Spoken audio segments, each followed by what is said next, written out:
Now in this video, we'll talk about what is DHCP spoofing attack and how we can overcome that by using a feature called DHCP snooping on the Cisco switches. So first, let's try to understand DHCP spoofing attack. Now DHCP spoofing is a kind of attack where the attacker is going to spoof wrong information pretending to be a DHCP server. Like, take an example, I got a valid DHCP server here. This is my valid DHCP server. And you know the basic DHCP process, like by default, let's say there is a client here. Whenever you power on this client, you will have an option of obtain IP address automatically. So it's going to send a broadcast request saying that this is my MAC address. Is there anyone who can assign me an IP address? Now the request will be broadcasted to all the devices in the LAN, and it will be received by the DHCP server, and the DHCP server is going to offer some IP address here and then to a client, and the client will assign the IP address whatever is offered by the DHCP server. Now this is a basic process where the DHCP process goes based on the broadcast messages, and it's a 4-step process where the particular client is going to send DHCP discover message, a broadcast request, and the DHCP server is going to an offer, and then the client is going to request for the IP address, and then DHCP is going to acknowledge. It's a 4-step process, but because of this process, as this process is a broadcast which is done by the client initially, now there is a possibility of some kind of attacks can happen based on this DHCP process. Like, take an example. In my scenario, I got a valid DHCP server. This is my valid DHCP server, which is supposed to assign an IP address to the clients. And then I got some rogue DHCP server.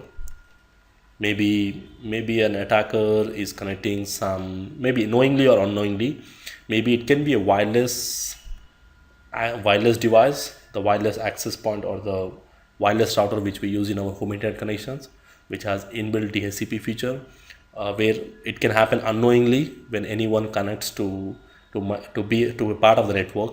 It's going to offer the IP addresses to the clients, or it can be done knowingly, like an attacker can do it manually, wantedly. He want to introduce some fake DHCP server. Now in those kind of scenarios, it will be more vulnerable again.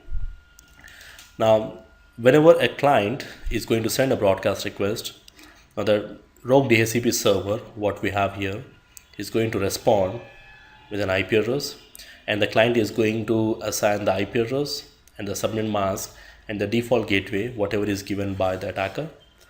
Now let's say the attacker IP address is 192.168.1.150 and the actual gateway IP address is 192.168.1.100. Now if a user want to communicate with outside network, probably he has to go to the gateway, but the attacker is going to provide you some wrong gateway information. Like in my scenario, the gateway is 192.168.1.150. Now the PC will send the traffic to the attacker, assuming that it's a gateway, and the attacker will change the address and it will send back to internet, and then again the traffic will come back to the attacker here and it will come back again. Now it can introduce something called man-in-middle attacks, where a rogue DHCP server providing the wrong gateway information or wrong address configuration information, which can introduce to something called man-in-middle attacks, where an attacker is going to reply to the valid DHCP request.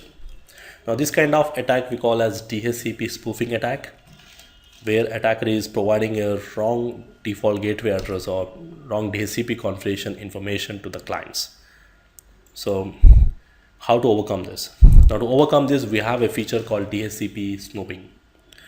Now DHCP snooping is a feature which we can configure on the switches, where we can configure the ports into two different kind of modes, trusted and untrusted. Now once we configure DHCP snooping on a particular switch, by default all the ports will be referred as untrusted ports. Now untrusted ports are the ports which cannot provide DHCP offer messages. If a switch is going to receive any DHCP offer messages on any untrusted port, it's going to simply drop that particular information. Now what we can do is we can configure the port which is connecting to DHCP as a trusted port. So which means the trusted port only can provide the DHCP offer messages, If an offer message is coming from any other ports, untrusted ports, the switch is going to simply drop that particular traffic. Now this way we can configure something called DHCP snooping, where we are going to configure the ports in a default trusted and untrusted modes. By default, all the ports will be in untrusted, and we need to just configure the ports which are connecting to the DHCP server as a trusted ports. Now we don't need to do any configuration on the client ports, because by default all the client ports will be referred as untrusted by default, and the port which is connecting to DHCP server has to be configured as a trusted port. Now to enable DHCP snooping, we just need to add a command called IP DHCP snooping. Now this command is going to enable the DHCP snooping on that particular switch, and then we also need to enable for the VLAN. Let's say I want to enable the DHCP snooping feature for the VLAN 10. We need to mandatorily give these two commands. Now once we configure these two commands, by default all the ports will be referred as untrusted ports. So which means if by default if a DHCP offer is coming from this particular port, it will be simply dropped. Now we need to ensure that the port which is connecting to DHCP, which is supposed to reply, we have to configure that particular port as a trusted port. So let's assume that in my scenario F0/1 is a trusted port which is connecting to DHCP server. We need to go to that interface, and then we need to configure that particular interface as IP DHCP snooping trust. Now once we configure this command, the port which is connecting DHCP F0/1 will be able to process or will be able to offer DHCP offer messages, and the switch is going to forward them to the clients. But if any offer message is coming from any untrusted ports, it's going to simply block that particular traffic. Now for verification, we can use show IP DHCP snooping command. It's going to show you what are the ports which are trusted and which are not trusted. That information will be displayed here. Now more on this practical verification, we'll be getting into that more in detail in our next video. So probably DHCP spoofing is an attack where an attacker can provide some wrong DHCP information which can introduce something called man-in-middle attacks. Now to prevent this DHCP spoofing attack, we can come up with a solution called a DHCP snooping feature. We can enable on the switches, which is going to configure the ports as untrusted, and it's going to only process the DHCP replies on trusted ports. If it comes on any untrusted ports, it's going to simply drop that particular traffic.